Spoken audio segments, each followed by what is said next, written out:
नमस्कार दोस्तों। 5 राज्यों के विधानसभा चुनावों का ऐलान हो चुका है और अब जबकि मैं ये वीडियो बना रहा हूँ तो पूरा 1 महीना है कि जब पहले चरण के मतदान होंगे। जिन राज्यों में ज़्यादा चरणों में चुनाव होने हैं, ख़ासतौर से पश्चिम बंगाल और असम में, यहाँ पर 27 मार्च को पहले चरण का मतदान होगा और 6 अप्रैल को लगभग सभी राज्यों में मतदान होना है और प्रक्रिया फिर ये खात्मे की ओर बढ़ जाएगी धीरे धीरे। लेकिन पश्चिम बंगाल में प्रक्रिया लंबी चलेगी। पहले वीडियो में मैं आपको बता चुका हूँ कि 8 चरणों में वहाँ मतदान होना है। आज के वीडियो बनाने का दोस्तों उद्देश्य यही है कि एक बार अब जबकि सब जगह चुनावों की तिथियों का ऐलान हो चुका है, सभी पार्टियाँ गियर अप हो रही हैं चुनाव के लिए, तो ये जान लेना बहुत ज़रूरी है कि 5 स्टेट्स का वर्तमान में सिनेरियो क्या है। किस स्टेट में किसकी सरकार बन सकती है, किस स्टेट में किसका स्टेक पर लगा हुआ है और कौन वापसी की कोशिश करेगा, कौन नई दिशा बदलने की कोशिश करेगा। फ़िलहाल जो सिनेरियो नज़र आ रहा है, जो मैंने एनालिसिस किया है, इन 5 राज्यों में कांग्रेस सबसे महत्वपूर्ण पार्टी है। आप सोच रहे होंगे कि मैं कांग्रेस जो कि एकदम ख़त्म हो रही पार्टी है उसके बारे में ऐसा कह रहा हूँ। जी नहीं, लेकिन ये जो 5 स्टेट के चुनाव हैं ये कांग्रेस का काफ़ी हद तक भविष्य निर्धारित करने जा रहे हैं अगले कुछ सालों के लिए। आप सबको पता ही है कि कांग्रेस में लीडरशिप का क्राइसिस चल रहा है। राहुल गांधी ने बीच में ही अध्यक्ष पद छोड़ दिया था, दोबारा अध्यक्ष पद स्वीकार करने के लिए वो तैयार नहीं है। तमाम तरह की कॉम्प्लिकेशंस चल रही हैं कांग्रेस के अंदर, अंदरूनी गुटबाजी चल रही है। इन सब के बीच आ गए हैं इन 5 राज्यों के चुनाव, जो कि कांग्रेस के लिए सबसे ज़्यादा महत्वपूर्ण है। मैं आपको बताता हूँ, पहले एक लाइन में बताता हूँ कि क्यों महत्वपूर्ण है और फिर हम स्टेट का अलग अलग हम विवरण लेंगे, जानकारी करेंगे, कोशिश करेंगे ये जानने की कि उन स्टेट्स में किस पार्टी की क्या पोजीशन बनती हुई नज़र आ रही है। देखिए, पुडुचेरी कांग्रेस के लिए इसलिए महत्वपूर्ण है क्योंकि अभी अभी वहाँ नारायणसामी की सरकार गिरी है चुनाव से कुछ दिन पहले ही, और कांग्रेस वहाँ आज भी सबसे बड़ी पार्टी है और कांग्रेस निश्चित रूप से यहाँ पर दोबारा सत्ता में लौटने का प्रयास करेगी। ठीक, केरल की बात करूँ, केरल में अगर वाम मोर्चे के अलावा कोई सरकार बना सकता है तो वो केवल कांग्रेस वाला गठबंधन यूडीएफ, जिसे कहते हैं यूनाइटेड डेमोक्रेटिक फ्रंट। तो इस लिहाज से केरल कांग्रेस के लिए बहुत इम्पोर्टेंट है। और तमिलनाडु की अगर बात करें तो तमिलनाडु में या तो जयललिता की जो सरकार चल रही है पार्टी की, AIADMK की, या तो उसी की सरकार चलती रहेगी या फिर DMK की सरकार आ जाएगी कांग्रेस के सहयोग से। तो इस लिहाज से ये कांग्रेस के लिए बहुत महत्वपूर्ण है। अगर बात मैं करूं असम की, तो असम में बीजेपी की सरकार है लेकिन उसे हटा सकती है सिर्फ कांग्रेस। तो इस लिहाज से असम भी उसके लिए इम्पोर्टेंट है। और पश्चिम बंगाल तो कांग्रेस के लिए है ही इम्पोर्टेंट क्योंकि ये यहाँ पर वाम मोर्चे के साथ, लेफ्ट पार्टियों के साथ मिलकर गठबंधन में जा रहे हैं। और यहाँ पर हालांकि बीजेपी ये कह रही है कि हम सरकार बनाएंगे, लेकिन बीजेपी के MLA कितने हैं आप सब जानते हैं, और कांग्रेस के 44 MLA थे पिछली बार, जबकि बीजेपी के मेरे ख्याल में 3-4 MLA हैं। तो इस लिहाज से यहाँ भी कांग्रेस बहुत ही इम्पोर्टेंट पार्टी है। तो अगर कांग्रेस के लिए ये चुनाव सबसे ज़्यादा महत्वपूर्ण है, तो अगर मैं ऐसा कह रहा हूँ तो मैं कोई गलत नहीं कह रहा हूँ। चलिए स्टेट वाइज थोड़ा सा यहाँ का एनालिसिस कर लेते हैं, अब जबकि मतदान में सिर्फ 1 महीना बाकी है। देखिए, पुडुचेरी में कांग्रेस की गाड़ी पंचर हो चुकी है। नारायणसामी की सरकार जिस तरह से गिरी, उसमें पूरा का पूरा सहयोग निश्चित रूप से ये आप जान लें कि कांग्रेस के नेताओं का ही है। कांग्रेस के नेताओं ने ही खुद ये सरकार गिराई। वहाँ के एक के बाद एक विधायक इस्तीफ़ा देते चले गए और नारायणसामी की किसी से पटरी नहीं बैठ रही थी और अंत में उनकी सरकार गिर गई। तो यहाँ पर लोग ये भी कह सकते हैं, 6 अप्रैल को वोटिंग होगा, यहाँ पर लोग ये भी कह रहे हैं यहाँ पर कि यहाँ पर जो बीजेपी का गठबंधन बन रहा है, बीजेपी और ऑल इंडिया NR कांग्रेस यहाँ पर AIADMK के साथ मिलकर सरकार बनाने की पोजीशन में है। कहा तो ये भी जा रहा है कि ये तो तीनों मिलकर सरकार बनाने की पोजीशन में अभी आ गए थे जबकि नारायणसामी की सरकार गिरी, लेकिन उन्होंने प्रयास नहीं किया क्योंकि ये जानते थे कि चुनाव कभी भी डिक्लेयर हो सकता है और इसी वजह से ये पीछे हट गए। इन्होंने कहा कि फ्रेश मैंडेट लेंगे और जब चुनाव होगा तो उसके उसके बाद शायद जनता खुद ही उन्हें यहाँ की सरकार सौंप दे। यहाँ पर सबसे महत्वपूर्ण है एनआर कांग्रेस। इसके बारे में मैं आपको बताया भी था। ये जो कांग्रेस, ये जो पार्टी बनी थी, ये कांग्रेस से अलग होकर बनी थी। इनके 7 एमएलए थे यहाँ पर और ये बीजेपी के साथ हैं। और इसके जो नेता हैं वो पहले एन रंगास्वामी, वो पहले यहाँ के चीफ मिनिस्टर भी रह चुके हैं। तो यहाँ पर बीजेपी इस बार महत्वपूर्ण भूमिका में नज़र आ सकती है। और ये तो बात सही है कि बीजेपी यहाँ मेन पार्टी नहीं रहेगी, लेकिन फिर भी वो एनआर कांग्रेस और एआईएडीएमके के साथ मिलकर यहाँ सरकार बनाने की पोजीशन में तो आ ही सकती है। केरल में रिकॉर्ड ये कहता है, अगर केरल की बात करें, कि वहाँ पर सरकार रिपीट नहीं होती। जिसकी सरकार चल रही है फिर अगली बार उसकी सरकार वहाँ आना बहुत मुश्किल है। कभी 1977 में हुआ था जब इमरजेंसी हटी थी, तो उसके बाद कांग्रेस और वाम मोर्चे की संयुक्त सरकार यहाँ पर रिपीट हुई थी।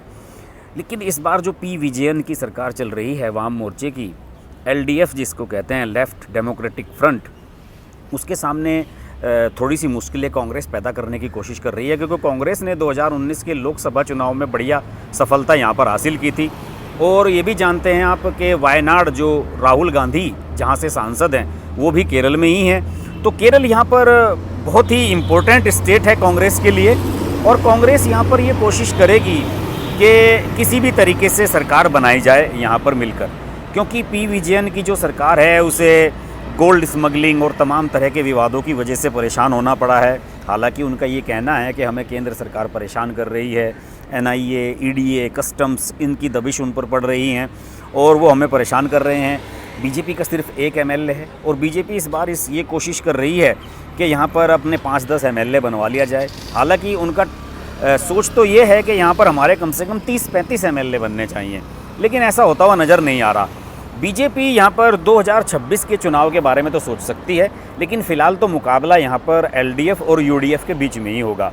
और पी विजयन को, लेफ्ट डेमोक्रेटिक फ्रंट की जो सरकार है, उसको इसलिए थोड़ी सी राहत है क्योंकि हाल ही में जो लोकल बॉडी के चुनाव हुए यहाँ पर, निकायों के, पंचायतों के, इन चुनावों में उनकी पार्टी को अच्छी खासी सफलता हासिल हुई और इसी वजह से ये अब फ्रंट रनर नज़र आ रहे हैं यहाँ पर कमबैक करने के। तमिलनाडु में चलते हैं। तमिलनाडु में तो वही होनी है कहानी। एआईएडीएमके, जयललिता वाली पार्टी जिसकी सरकार है, बीजेपी के साथ सहयोगी हैं। बीजेपी यहाँ किसी पोजीशन में है नहीं, शून्य है, कोई विधायक नहीं है उनका। और इस बार बीजेपी वाले कह रहे हैं कि हमें 30-35 सीटें दे दो जिससे हमारे 10-12 विधायक बन जाएं। पता नहीं एआईडीएमके उन्हें इतनी सीट देगी या नहीं। लेकिन दूसरी ओर जो डीएमके है, स्टालिन की पार्टी, करुणानिधि की पार्टी, वो कांग्रेस के साथ मिलकर सत्ता में आने की पूरी कोशिश कर रही है। आपको याद होगा कि 2019 का जब लोकसभा चुनाव हुआ था तो 39 में से 38 सीटें डीएमके ने जीती थी। तो डीएमके को पूरी उम्मीद है कि वो बाउंस बैक कर सकते हैं। मुस्लिम वोट्स का उनके साथ बैकअप है और ये उनका सबसे बड़ा प्लस पॉइंट है। इसके अलावा जयललिता की जो पार्टी है एआईएडीएमके, उसके सामने अंदरूनी चैलेंज बहुत हैं। जैसे कि जयललिता की सहेली, जो कि कभी इस पार्टी की उत्तराधिकारी मानी जाती थी, जयललिता के निधन के बाद वो जेल से सज़ा काटकर बाहर आ चुकी हैं और निश्चित रूप से वो भी अपना हक मांगेंगी।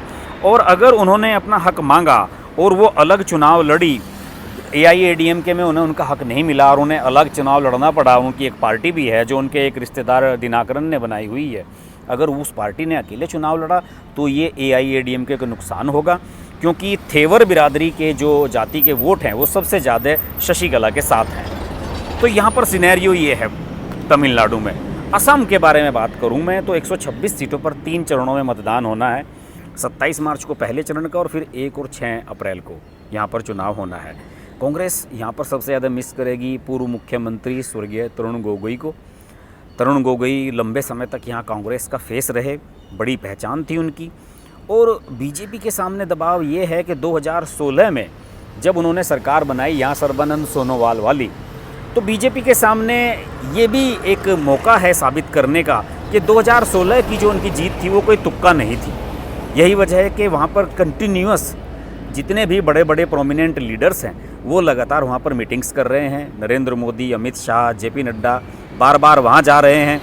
और जो 3 चरणों में यहाँ चुनाव होने जा रहा है दोस्तों, उसमें इस तरीके से चुनाव बांटा गया है चुनाव आयोग ने कि पहले चरण में तो ब्रह्मपुत्र वैली है, जो जहाँ पे मेन असमिया बिरादरी रहती है, असम के लोग रहते हैं और ट्राइबल आबादी काफ़ी है, वहाँ पर चुनाव होगा।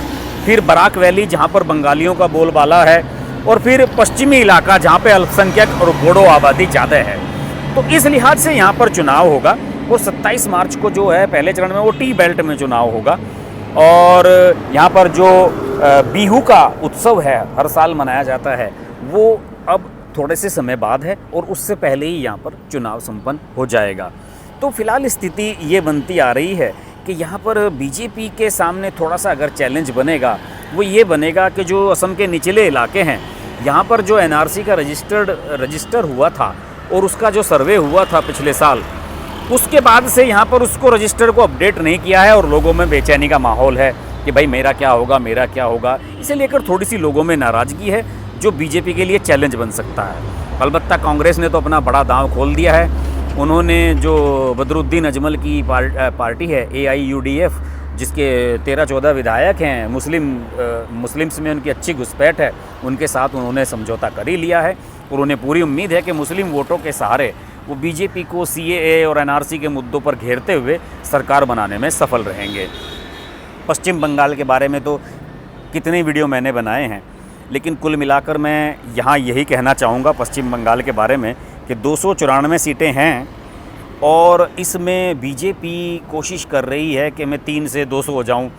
अपने जो विधायक हैं मेरे, उनको मैं 200 बना लूँ। TMC के तमाम नेताओं को तोड़ लिया गया है और इसके अलावा कांग्रेस में और वाम मोर्चे में गठबंधन हो चुका है। उस सब के बावजूद भी मुझे पता नहीं क्यों बीजेपी की सरकार बनती हुई यहाँ नज़र नहीं आ रही है। हालांकि जितने भी लोग कह रहे हैं, जितने भी आप लोगों में से जो पश्चिम बंगाल से रहने वाले लोग हैं, वो जितने भी कमेंट्स मेरे वीडियोस पर नीचे करते हैं, उनमें से ज़्यादातर लिखते हैं कि यहाँ पर 200 प्लस सीटें बीजेपी ला रही है। लेकिन ये कैसे होगा चमत्कारिक काम, ये इसका कोई सीन बनता हुआ नज़र नहीं आ रहा है। अलबत्ता एक बहुत बड़ा डेवलपमेंट पश्चिम बंगाल में हाल ही में ये हुआ है कि जो फुरफुरा शरीफ दरगाह है, जिसे मुस्लिम बहुत मानते हैं बंगाल के, उसके जो पीरजादा हैं अब्बास सिद्दीकी, उन्होंने, आपको पता ही होगा कि ISF के नाम से एक पार्टी बनाई थी, इंडियन सेकुलर फ्रंट, अभी बनाई है 1-2 महीने पहले ही। अपने भाई को उन्होंने इसका लीडर बनाया है क्योंकि फुरफुरा शरीफ के लोग सक्रिय राजनीति में नहीं आते हैं। इसने वाम मोर्चे के साथ जाने का फैसला किया है, यानी कि कांग्रेस और वाम दलों का जो गठबंधन है उसके साथ जाने का फैसला किया है। पहले ये लोग कभी TMC के साथ हुआ करते थे, ममता बनर्जी की सपोर्ट में हुआ करते थे और मुस्लिम वोट ममता का मेन वोट बैंक था, जैसे कि लालू प्रसाद यादव का बिहार में और मुलायम सिंह यादव का उत्तर प्रदेश में। तो अब इन लोगों ने सपोर्ट करने का फैसला किया है LDF, लेफ्ट फ्रंट जो बन रहा है कांग्रेस के नेतृत्व वाला, उसको सपोर्ट करने का। नेतृत्व तो खैर उसका वाम दलों के हाथ में ही रहता है, लेकिन इस बार कांग्रेस ये कह रही है कि पिछली बार हमने बढ़िया सफलता हासिल की थी, 44 सीटें आई थी, हमने मेरे ख्याल में 90-92 सीटें लड़े थे, उनमें से हम 44 जीते थे, तो हमें ज़्यादा सीटें मिलनी चाहिए। यानी कि कांग्रेस इस बार अधीर रंजन चौधरी को चीफ मिनिस्टर बनाने के लिए बेताब है और यहाँ पर बड़ा हक मांग रही है अपना लेफ़्ट पार्टीज़ से। लेकिन लेफ़्ट पार्टीज़ जानती हैं कि मुस्लिम वोटों की यहाँ कितनी वैल्यू है, इसलिए उन्होंने अपने हिस्से में से 30 सीटें देने का फ़ैसला किया है पीरजादा की जो पार्टी है ISF को। ये एक बहुत महत्वपूर्ण बदलाव है, ये एक बहुत महत्वपूर्ण चेंज है और इससे निश्चित रूप से ममता बनर्जी को बहुत भारी नुकसान होने जा रहा है। अगर फुरफुरा शरीफ का सपोर्ट जाता है वाम और कांग्रेस के मोर्चे के साथ, तो फिर ममता बनर्जी को डेंट होना तय है। ये तो भूल जाएं ममता बनर्जी के पिछली बार की तरह 221 सीटें आएंगी। अगर वो बहुमत भी ले आती हैं, 294 में से लगभग 150 के 160-165 के करीब सीट चाहिए, इतनी भी लाना बड़ा मुश्किल नज़र आ रहा है। मुझे तो आसार यहाँ पर ये नज़र आ रहे हैं कि अगर असदुद्दीन ओवैसी ने भी यहाँ पर अपने प्रत्याशी उतारे तो ममता की हालत इतनी ख़राब हो सकती है कि शायद यहाँ पर हंग असेंबली हो, शायद यहाँ पर बिल्कुल भी स्पष्ट बहुमत किसी भी पार्टी को ना मिल सके, क्योंकि बीजेपी भी पूरे जोर लगा रही है, वाम दल पूरे जोर लगा रहे हैं, कांग्रेस और वाम दल ने मुस्लिम वोटों के लिए ISF को अपने साथ जोड़ लिया है, ममता बनर्जी के नेता छोड़कर बीजेपी में भाग रहे हैं। तो ऐसी स्थिति में हो सकता है कि बीजेपी तो अपनी सीटें बढ़ा ले, लेकिन ममता की सीटें उतनी गिर जाएं कि वो सरकार बनाने की पोजीशन में ना आए और फिर कहीं ऐसा ना हो कि कहानी बिल्कुल ही उलट हो जाए, ममता बनर्जी और वाम दल और कांग्रेस मिलकर सरकार बनाते हुए नजर आएँ। बहरहाल जो भी यहाँ पर सिनेरियो है वो बिल्कुल भी क्लियर नहीं है, बिल्कुल भी ऐसा किसी के बारे में नहीं लग रहा है, सब कुछ अस्पष्ट स्थिति लग रही है और यहाँ पर कभी भी किसी के भी तरफ भी वोटर का रुझान हो सकता है। फिलहाल स्थिति दोस्तों ये नज़र आ रही है कि वेस्ट बंगाल में मुझे सबसे ज़्यादा चांसेस लग रहे हैं हंग असेंबली के। बहरहाल ये तो आकलन है, देखते हैं 8 चरणों का मतदान होना है पश्चिम बंगाल में, कैसे धीरे धीरे ये आगे बढ़ती है, कैसे ये अपनी पोजीशन बीजेपी इम्प्रूव करती है, तृणमूल कांग्रेस किस तरीके से कैंडिडेट्स के टिकट बांटती है, इन सब पर सब कुछ फोकस रहेगा। इस पर हम बात करते रहेंगे। देखते रहिए हर्ष की बात लाइव। नमस्कार। अगर आपको हमारी वीडियो पसंद आई तो वीडियो को लाइक करें, चैनल को सब्सक्राइब करें और नोटिफिकेशंस के लिए बेल आइकन को प्रेस करें।